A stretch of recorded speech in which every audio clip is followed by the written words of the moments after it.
आज का जो हमारा टॉपिक है वो है यूरिन फार्मेशन कि यूरिन की फार्मेशन किस प्रोसेस से होती है। हमें पता है कि यूरिन की फार्मेशन के कितने प्रोसेस हैं, 3 प्रोसेस हैं। एक है glomerular filtration, tubular reabsorption and tubular secretion.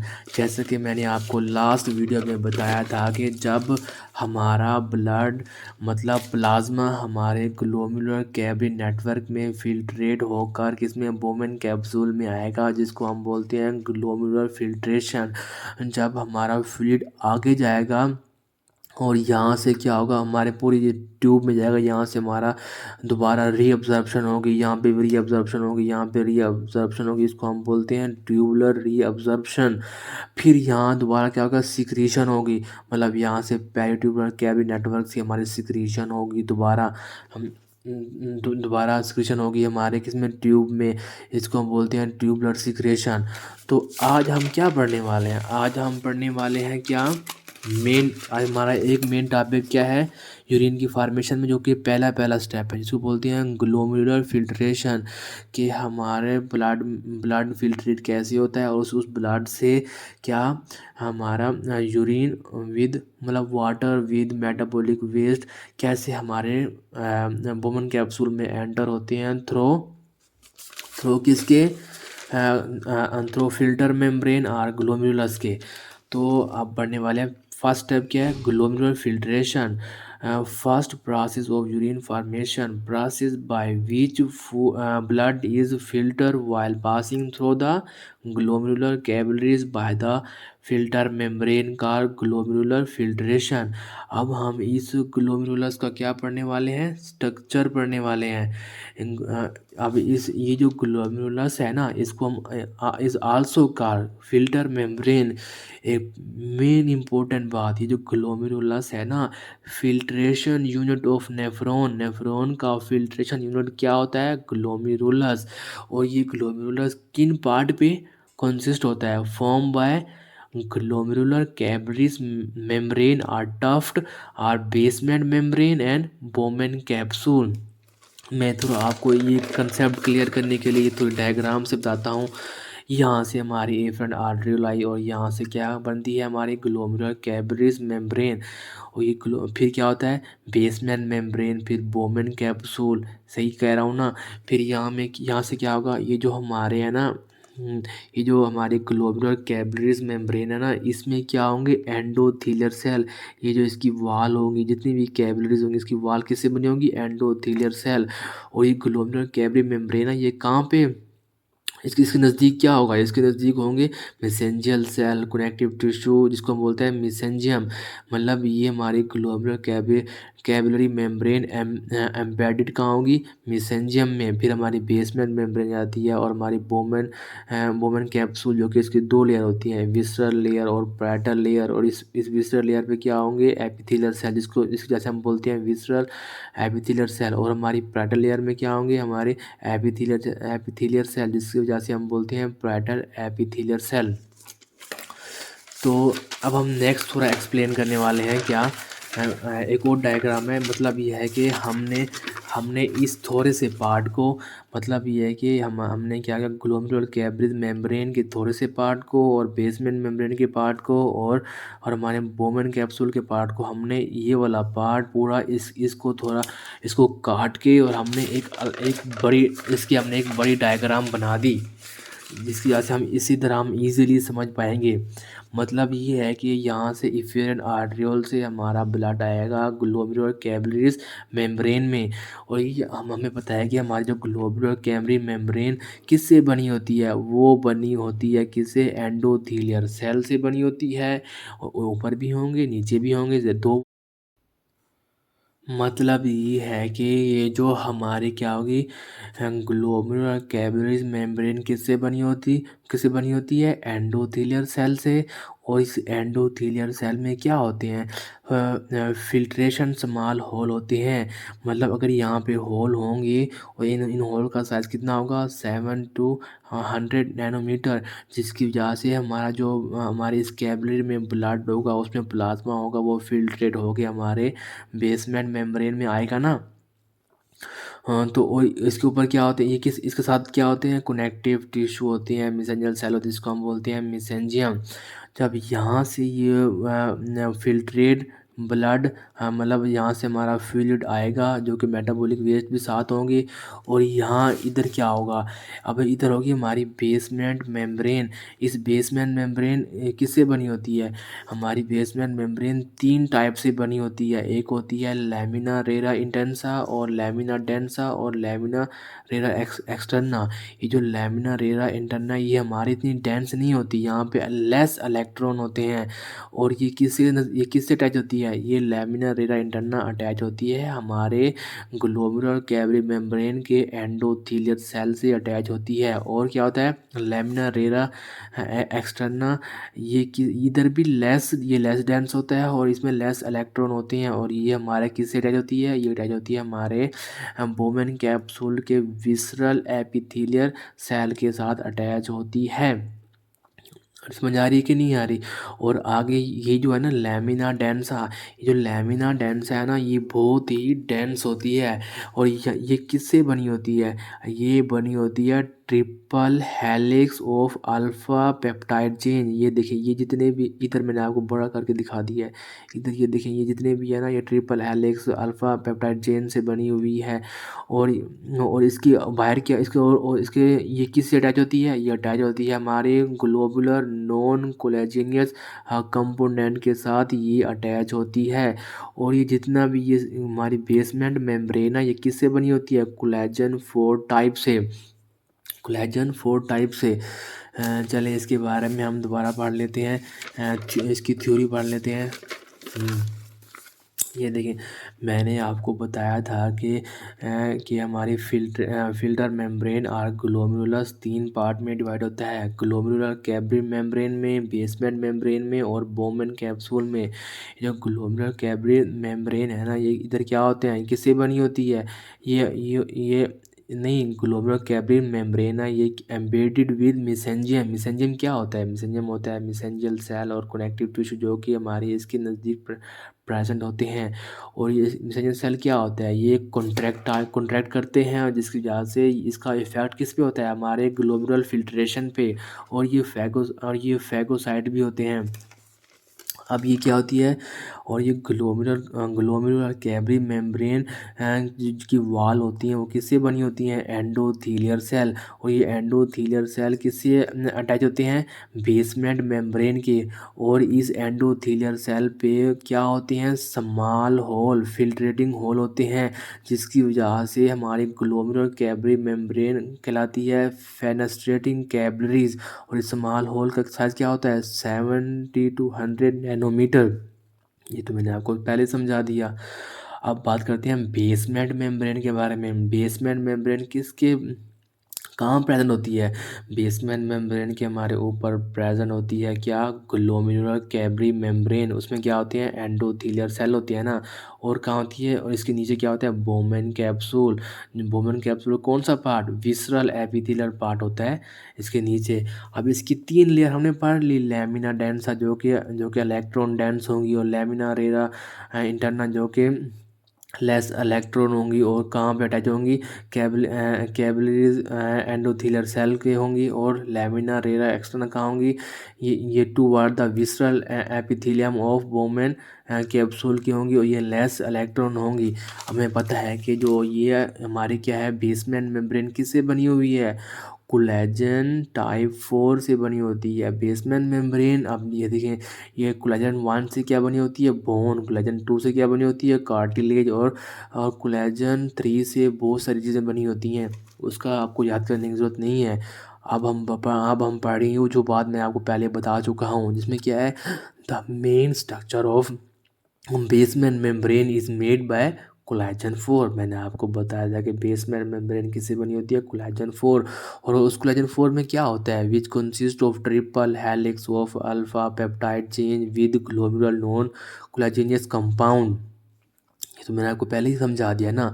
अब मैं आपको एक एग्जांपल दे रहा हूँ कि in some patient the autonomic bodies are formed again the glomerular non collagenous component resulting called हेमोजूरिया, हाँ हेमोजूरिया, दिस एंटीबॉडीज कॉल एंटी क्या एंटी जीबीएम क्या है, glomerular basement membrane, and this diocese is called anti GB glomerular nephritis. मतलब ये है कि हमारी body में एंटीबॉडीज़ होती है ना, सम टाइम ऐसा होता है कि किसी भी केस में वो जो एंटीबॉडीज़ होती है ना, वो क्या करती हैं, वो हमारे जो बेसमेंट मेम्ब्रेन है ना इसमें क्या होते हैं, इसमें इसमें होते हैं जो कोलेजन 4 है ना, उसमें क्या होता है, triple helix of alpha peptide chain होते हैं, जो कि किससे अटैच होती हैं, वो अटैच होती हैं ग्लोमेरुलर नॉन कोलेजनस कंपोनेंट। वो एंटीबॉडीज यानी क्या होती हैं, इसके इसके ऊपर अटैक करती हैं और इसको डैमेज करती हैं, और जिसकी वजह से क्या होता है, हेमाजूरिया होती है, जिसमें क्या होता है, हमारे ब्लड में क्या होता है, यूरिन आता है। इसी तरह इसी तरह क्या होता है, इसी तरह यह हो गया कि in some antibodies also attack. ये तो हमारे किस में हुआ, ये तो हमारे किडनी में हुआ, मतलब किडनी में है कि एंटीबॉडीज ने हमारे किस पे अटैक किया, हमारे अटैक किया नॉन कोलेजनियस कंपोनेंट, मतलब बेसमेंट मेम्ब्रेन पे अटैक किया, और जिसका क्या हुआ, हेमोजूरिया। इसी तरह लंग में भी एंटीबॉडीज अटैक करती हैं, और उसकी वजह से क्या होता है, हेमोटोसिस। हेमोटोसिस का मतलब ये है कि जब हम कफिंग करेंगे या हम सलाइवा बाहर फेंकेंगे, उसमें क्या होगा, ब्लड होगा। तो इन दोनों को, हेमोजूरिया और हेमोटोसिस, अगर ये दो पेशेंट में ये दोनों चीज़ें होंगी तो हम क्या कहते हैं, गुड पास्टर सिंड्रोम। हालांकि ये गुड नहीं होता ये बैड होता है गुड पास्टर सिंड्रोम। अब गुड पास्टर सिंड्रोम हमने बता दिया कि हेमोजूरिया होगा तो और हेमोटोसिस होगा तो क्या बोलेंगे, गुड पास्टर सिंड्रोम।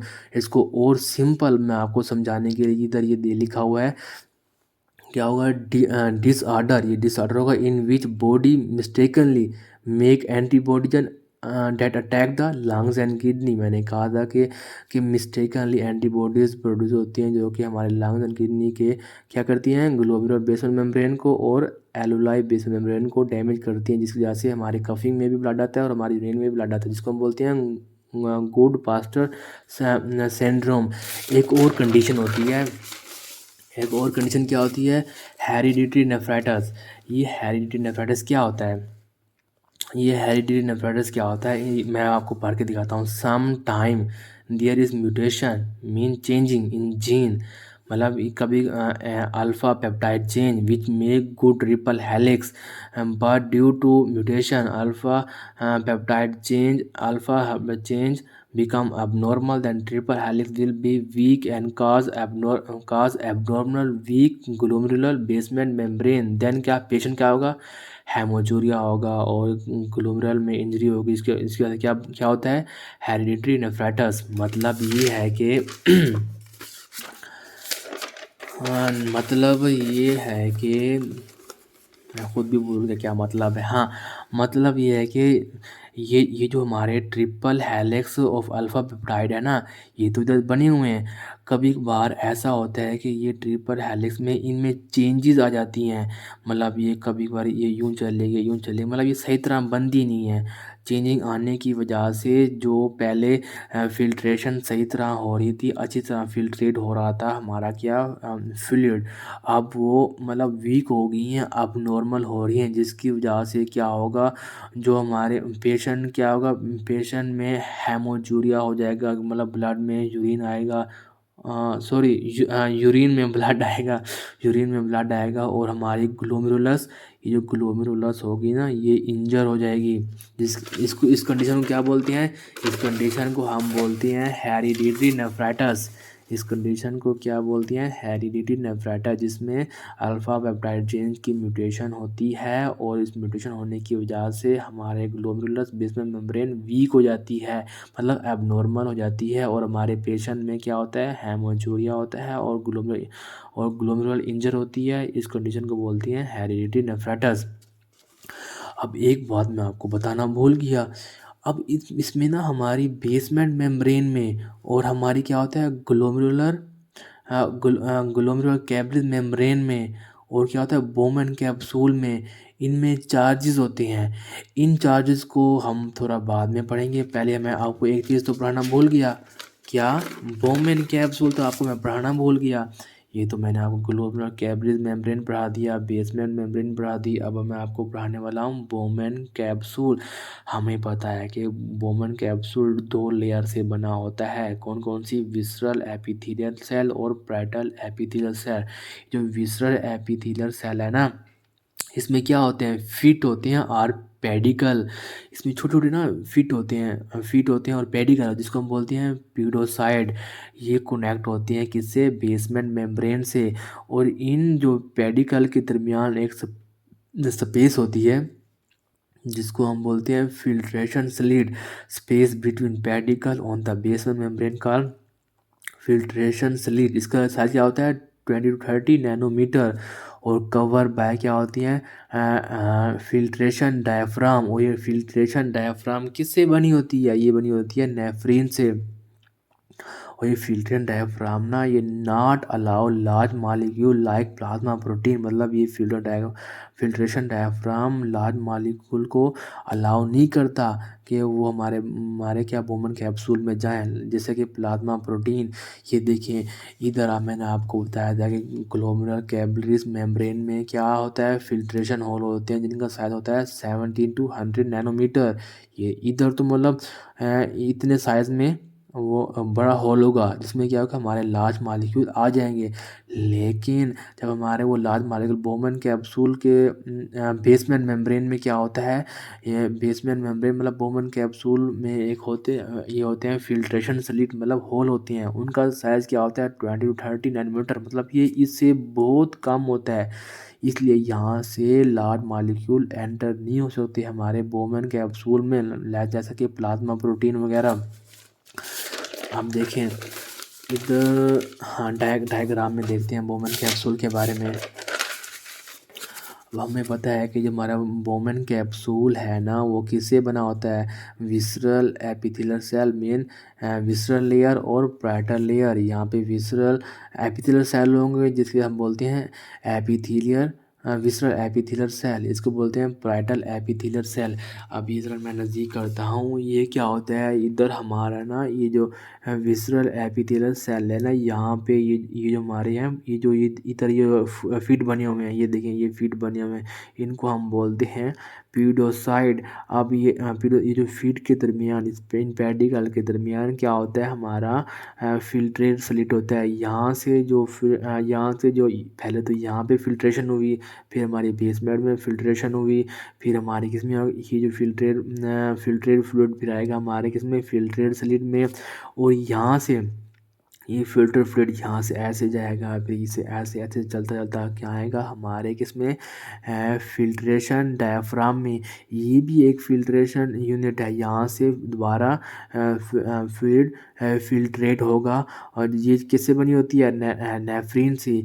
ये क्या करती है? ये वो करती है कि ये प्लाज्मा प्रोटीन को आने ही नहीं देती हमारे बोमन कैप्सूल में। और ये फिल्ट्रेशन स्लिट का क्या होता है? 20 to 30 नैनोमीटर की होती है। मतलब इतनी छोटी फिल्ट्रेशन, मतलब बहुत ही छोटे स्मॉल पार्टिकल, मतलब स्मॉल मेटाबॉलिक वेस्ट यहाँ से एंटर हो सकती हैं। लेकिन क्या होता है? प्लाज्मा प्रोटीन का साइज़ ज़्यादा होता है, तो इसलिए वो बोमन कैप्सूल में नहीं आ पाती। तो ये तो मैंने आपको पढ़ा दिया ना। अब हम नेक्स्ट बात करने वाले हैं। ये देखें, ये जो हमारे क्या है? ग्लोमेरुलर ग्लोमेरुलर कैपिलरी मेम्ब्रेन है। ये मेम्ब्रेन, बेसमेंट मेम्ब्रेन और बोमेन कैप्सूल, इन सब में नेगेटिव चार्ज होगा। इन सब में क्या होगा? Negative charge. मतलब यह है कि जितने भी मेटाबॉलिक वेस्ट होंगे, जो कि हमारे यूरिन के साथ आएंगे, अगर उनका उनका चार्ज पॉजिटिव होगा तो वो जल्दी यहाँ से भी फिल्ट्रेट होंगी, और यहाँ से भी बेसमेंट मेम्ब्रेन से भी फिल्ट्रेट होंगी, बोमन कैप्सूल से भी फिल्ट्रेट होकर हमारे बोमन कैप्सूल में आ जाएंगी ना। और जिनका चार्ज क्या होगा? नेगेटिव। सारी बात है, नेगेटिव चार्ज रिपेल करता है ना। नेगेटिव और प्लस क्या होता है? अट्रैक्ट करता है। मतलब अगर मेटाबॉलिक, हमें पता है कि हमारे पूरी मेम्ब्रेन है ना, इन सब मेम्ब्रेन का ग्लोमेरुलस का चार्ज क्या होता है, नेगेटिव चार्ज होता है। तो पॉजिटिव को अट्रैक्ट करेंगे, जल्दी से positive charge, positive metabolic waste गुजर जाएंगे मतलब फ्लूइड के साथ। लेकिन नेगेटिव चार्ज और न्यूट्रल चार्ज वो उनके लिए मुश्किल होगा गुजरना इस पूरे प्रोसेस से। तो ये हम इसकी थ्योरी हम इधर पढ़ने वाले हैं। अब हम बात करने वाले हैं चार्ज की, नेगेटिव चार्ज। क्या collagen four are surrounded by polyanonic molecule make basement membrane highly negative and sialoglycoprotein present on the endothelial cell and make it electronegatively charged, but also present on the surface of epithelial of Bowman capsule. So this whole filtration membrane is electronegative. मैंने भी तो आपको वही बताया। ये जिस तरह ये पूरी होल फिल्ट्रेशन होगी ना, ये क्या होगी, इलेक्ट्रोनेगेटिव। यहाँ पे देखें, यहाँ पे जो हमारे एंडोथेलियल सेल होंगे ना, इस पे क्या होगा, सियालोग्लाइकोप्रोटीन इसके सराउंड होगी, जिसकी वजह से क्या होगा, ये पूरी क्या होगी, ग्लोमेरुलर कैविटी मेम्ब्रेन इलेक्ट्रोनेगेटिव होगी इसकी वजह से। और हमारी जो कोलेजन टाइप है, जो कोलेजन है ना, जो क्या बनाती है, बेसमेंट मेम्ब्रेन। हमारी बेसमेंट मेम्ब्रेन किससे बनी होती है, कोलेजन टाइप 4। इसके ऊपर क्या होगा, पॉलीआयनिक मॉलिक्यूल, मतलब नेगेटिव चार्ज मॉलिक्यूल मतलब पॉलीआयनिक मॉलिक्यूल होंगे, जो क्या करेंगे, हमारी बेसमेंट मेम्ब्रेन को क्या करेंगे, नेगेटिव करेंगे। और सियालोग्लाइकोप्रोटीन एक तो इधर प्रेजेंट होंगे, और हमारे ये बोमन कैप्सूल के क्या विसरल एपिथेलियल सेल में भी प्रेजेंट होंगे, और मतलब बोमन कैप्सूल में प्रेजेंट होंगे। इसको भी क्या करेंगे, इलेक्ट्रोनेगेटिव। इसी तरह हमारी पूरी ग्लोमेरुलस और फिल्ट्रेशन मेम्ब्रेन क्या होगी, इलेक्ट्रोनेगेटिव। ये देखें, so this whole filtration membrane is electronegative. अब हम बात करने वाले हैं, कुछ फैक्टर होते हैं जो हमारे इस फिल्ट्रेशन मेम्ब्रेन से फिल्टर नहीं होते। मतलब वो कौन कौन से फैक्टर होते हैं, मतलब एक लार्ज साइज़ होता है, जो लार्ज साइज़ तो हमारे इस ग्लोमेरुलस से तो एंटर होगा नहीं, क्योंकि वो लार्ज साइज़ है, जैसा कि रेड ब्लड सेल और चार्जेस। अगर नेगेटिव चार्ज होगा और हमारी तो ये फिल्ट्रेशन मेम्ब्रेन का या ग्लोमेरुलस का तो चार्ज नेगेटिव है, तो रिपल करेंगे ना। तो इसी तरह तो वही पढ़ने वाले हैं इधर। ये कि फैक्टर अफेक्टिंग फिल्ट्रेशन, कौन से फैक्टर अफेक्ट करेंगे फिल्ट्रेशन में, साइज और चार्ज। साइज में क्या होगा, large molecule not cross this filtration membrane. Large molecule क्या होगा, R B C, white blood cell, platelets, sodium and glucose, ये क्या करेंगी, ये इस फिल्ट्रेशन मेम्ब्रेन से क्रॉस नहीं होंगे, क्योंकि उनका साइज़ ज़्यादा है। अब बात करने वाले हैं चार्ज की। Positive charge molecule will easily filter. ज़ाहिर बात है ना, हमारी फिल्ट्रेशन मेम्ब्रेन का चार्ज क्या होता है, नेगेटिव। तो पॉजिटिव चार्ज हमारे इजीली फिल्टर हो जाएंगे, because filter membrane have negative charge. जैसा कि कैल्शियम पोटाशियम इजीली फिल्टर हो जाएंगे। मैं एग्जांपल दे रहा हूँ, और भी तो है ना। But neutral and negative charge molecule will not filter, like plasma protein specially albumin. अब इधर एक है, क्या है, इधर एक है कंडीशन जिसको बोलते हैं माइनिमल चेंज नेफ्रोपैथी। ये क्या होती है, because of certain disease negative charge loss basement membrane, this order is called हाँ मिनिमल चेंज नेफ्राइटिस। कुछ ऐसी कंडीशन हो जाती है जिसकी वजह से जो बेसमेंट मेम्ब्रेन है ना, इसमें क्या होता है, नेगेटिव चार्ज होती है। तो बेसमेंट मेम्ब्रेन पे सम टाइम क्या होता है, नेगेटिव चार्ज मतलब ख़त्म हो जाते हैं। मतलब ये क्या है कि ये ऑटोनोमिक मतलब कोई होगा, सिस्टम होगा, जिसकी वजह से क्या होता है, नेगेटिव चार्ज बेसमेंट मेम्ब्रेन चले जाते हैं, जिसकी वजह से क्या होता है, इस कंडीशन को बोलते हैं मिनिमल चेंज नेफ्रोपैथी। जब चार्ज चला जाएगा और ज़ाहिर बात, जब फिर प्रोटीन की एंट्री होगी, फिर तो प्रोटीन चला जाएगा ना, क्योंकि प्रोटीन के ऊपर क्या होता है, नेगेटिव चार्ज होता है। लेकिन प्रोटीन यहाँ से चली जाती। और जब यहाँ होते हैं टी सेल सिक्रीट करते हैं साइटोकाइनेज विच रिड्यूस। एक तो ये फैक्टर हो गया। दूसरा फैक्टर हो गया टी सेल सिक्रीट करते हैं cytokines which reduce negative charge in glomerular capillaries or podocyte protein. So protein such as कौन सी albumin are filter and appear in the urine. This condition क्या बोलते हैं, this condition is called proteinuria and albuminuria. मतलब ये है कि कुछ ऐसी कंडीशन होंगी जिसकी वजह से हमारी बेसमेंट मेम्ब्रेन और हमारे ग्लोबुलर कैपिलरीज पे जो चार्जेस होंगे या फिल्ट्रेशन मेम्ब्रेन में जो चार्ज हो, क्या कौन सा चार्ज होता है, नेगेटिव चार्ज। वो नेगेटिव चार्ज डिस्टर्ब हो जाएगा या लॉस हो जाएगा, जिसकी वजह से एल्बुमिन या मतलब प्रोटीन, प्लाज्मा प्रोटीन जैसा कि एल्बुमिन इजीली चली जाएगी, जिसको हम बोलते हैं मिनिमल चेंज नेफ्रोपैथी। और इसके और क्या बोलते हैं, अगर हमारे यूरिन में क्या होगा, प्रोटो हाँ protein urea and albuminuria. मतलब यूरिन में अल्बुमिन होगी और यूरिन में क्या होगा, प्रोटीन होगी। तो ये हमारी क्या होगी, कुछ कंडीशन होगी। तो इसी तरह ये हमारा क्या हो गया, ये हमने पढ़ा है स्ट्रक्चर। ये हमने अभी पढ़ा क्या है, ये हमने स्ट्रक्चर पढ़ा है किसका, ग्लोमेरुलर फिल्ट्रेशन का। इस वीडियो में हमने क्या पढ़ा, ग्लोमेरुलर फिल्ट्रेशन का हमने क्या पढ़ा है, ग्लोमेरुलस का स्ट्रक्चर बनना है जो कि प्रेजेंट होता है ग्लोमेरुलर कैपिलरीज मेम्ब्रेन में, बेसमेंट मेम्ब्रेन में और बोमन कैप्सूल में। अभी हम आगे पढ़ने वाले हैं बहुत कुछ ग्लोमेरुलर फिल्ट्रेशन में। अभी हम सिर्फ स्ट्रक्चर पढ़ा है और बाकी वाले वीडियो में हमने आगे डीपली पढ़ने वाले हैं। फिर हम पढ़ेंगे ट्यूबुलर रीअब्जॉर्प्शन, फिर हम पढ़ेंगे ट्यूबुलर सिक्रेशन। इसी तरह हमारा यूरिन फॉर्मेशन का जो टॉपिक कंप्लीट हो जाएगा। Thank you so much.